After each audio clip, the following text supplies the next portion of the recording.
একটা নগর বা মহানগরের তার পরিচয় নির্ভর করে তার স্বচ্ছতা, নাগরিক পরিষেবা, তার সৌন্দর্যায়ন, তার পরিবেশ বান্ধব, আমাদের বৃক্ষ থেকে শুরু করে আমাদের এখানে যে সমস্ত হেরিটেজ বিল্ডিং রয়েছে, বিভিন্ন ধর্মের আস্থার কেন্দ্রগুলি রয়েছে এবং যে জিনিসগুলোর সঙ্গে আমাদের কয়েকশো বছরের ঐতিহ্য যুক্ত রয়েছে, সেই জায়গাগুলোকে আমরা যদি সুন্দর করতে পারি।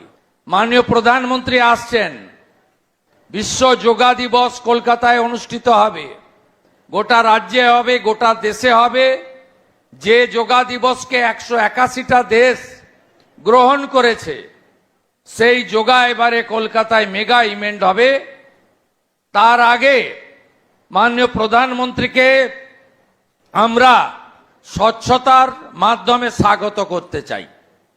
আমি নিজে 17 তারিখে গঙ্গার পার্শ্ববর্তী এলাকা স্বচ্ছতাতে আপনাদের সঙ্গে সকালে থাকব এবং 18 তারিখে আমি ভবানীপুর বিধানসভা কেন্দ্রেও সকালবেলা প্রত্যুষে আপনাদের সঙ্গে থাকব।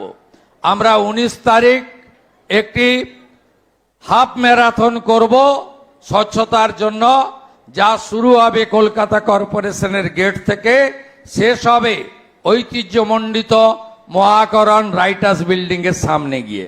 সেখানেও আপনাদের সবাইকে উপস্থিত থাকার জন্য অনুরোধ করব।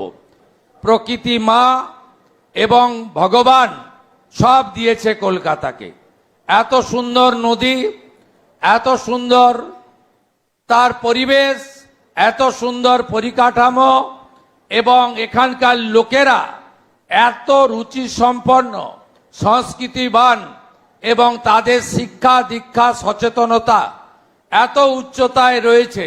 আমরা একে যদি সঠিকভাবে কাজে লাগাতে পারি তাহলে আমাদের কল্লোলিনী তিলোত্তমা, যাকে সিটি অফ জয় বলা হয়, একটা সময় যে শহর আমাদের ভারতবর্ষের কালচারাল ক্যাপিটাল ছিল, যে শহরে স্বামী বিবেকানন্দের মতো বিশ্ব বন্দিত যুব সন্ন্যাসী জন্মগ্রহণ করেছেন, সেই শহরকে আমরা ঠিক উচ্চতায় নিয়ে যেতে পারব।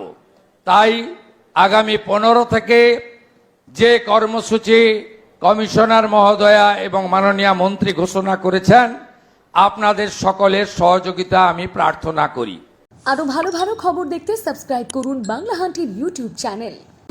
বাংলা হান্টের আরো খবর দেখতে নজর রাখুন। বাংলা খবর মানেই বাংলা হান্ট।